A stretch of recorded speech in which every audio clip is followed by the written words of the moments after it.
What's up, everybody? Welcome to Heresy Financial. My name is Joe Brown, and today we are going to be looking at the difference between holding cash for a crash versus holding gold for a cash. We're going to look at some of the differences in how it works out during inflation or deflation, why there's an argument about it, and what the results will be depending on your choice. Because they do perform very differently in different environments, and so depending on what you expect to happen will change how you choose to prepare for it. Ready? Let's dive in. All right, guys, so the main difference between holding cash or gold in preparation for some sort of economic collapse is going to be whether you expect inflation to happen or deflation to happen. When I say inflation and deflation, I'm talking about prices, because historically, we know that inflation and deflation used to be defined by the increase or the decrease in the total supply of money. The result of that was price changes. So prices would increase or decrease.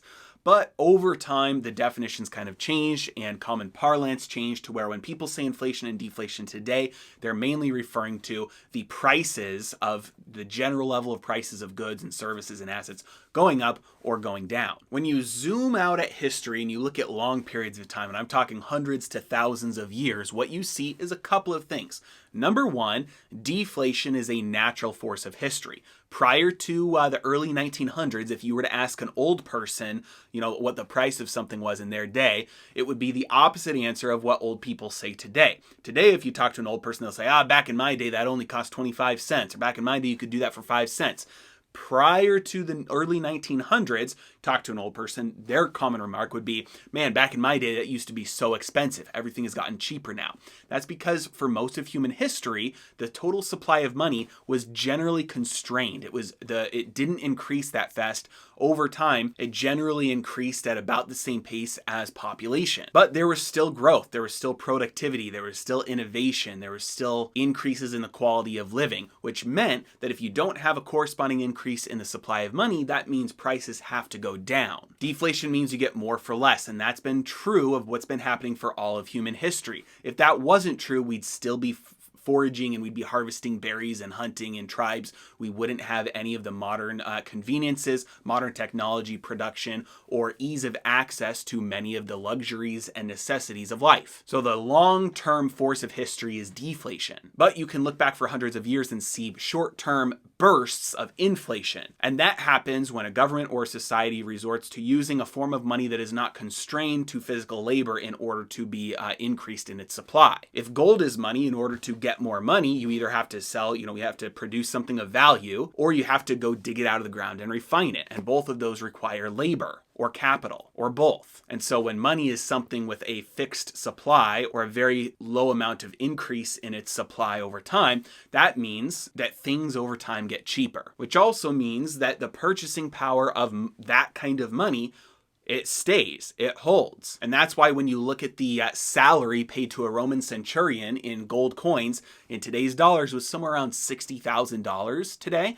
And the equivalent job today is an army captain. They make just about $60,000 as well. Similarly, if you look at the price of a custom three-piece suit a couple hundred years ago in Europe, it would have cost you just about an ounce of gold. Same thing today. A custom three-piece suit is going to cost you somewhere $1,500 to $2,000. Price of gold today is about $1,700 an ounce. So hard money, like gold, over time preserves its purchasing power. You can buy more of things that get cheaper from technology, but from things that don't get cheaper from technology, you can buy the same amount of stuff. Cash is the opposite, and we see this during the short bursts of history, 50 years or so, when there are fiat currency systems, because you can print as many paper dollars, paper currency units, as you want, and there's no required corresponding increase in labor or capital in order to produce those units of money. So there's no restraint on how much of that money can be produced, which means that over time it dilutes the purchasing power of all of the previously existing units of currency. That means that cash is a very poor storehold of wealth long term. The dollar and all fiat currencies that are still in existence,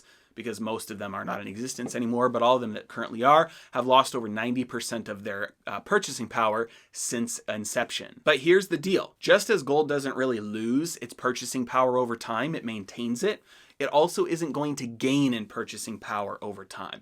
You're not going to put money into gold and see it double or triple or quadruple in purchasing power. Maybe in price, but if that happens, most other things are going to get very expensive as well, which means the amount of stuff you can buy with that gold probably won't increase that much.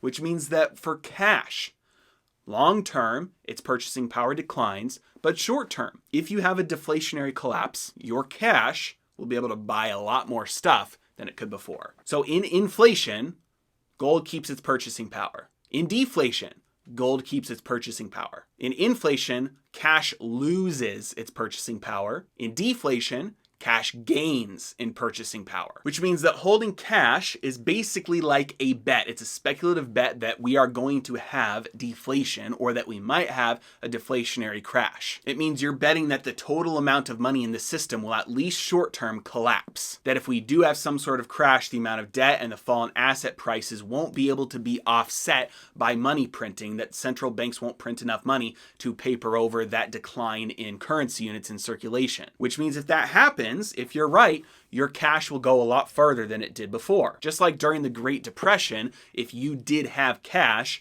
you were able to buy many, many things for a lot less. That cash went a lot further. It gained in purchasing power because nobody had cash. So it became more valuable relative to everything else. Conversely, holding gold is savings. Your purchasing power long term isn't going to drastically change really much at all. Is there room for both in a portfolio? Absolutely. But that's the clarification here. And if you think we're going to have inflation, cash is probably going to be your worst option. If you think we're going to have deflation, cash is probably going to be one of your best options. And either way, if all you want to do is be able to purchase the same amount of stuff, whether we have inflation or deflation, that's the role that gold serves long term. Yes, there's short-term spikes and drops, but long-term, that's how gold performs. If you're interested in buying gold and you've never bought gold before and you have lots of questions about it, whether you can buy it in a brokerage account or in a retirement account, or whether you should store it at home or in private storage, I've got my complete ultimate guide on how to buy gold linked in the description below.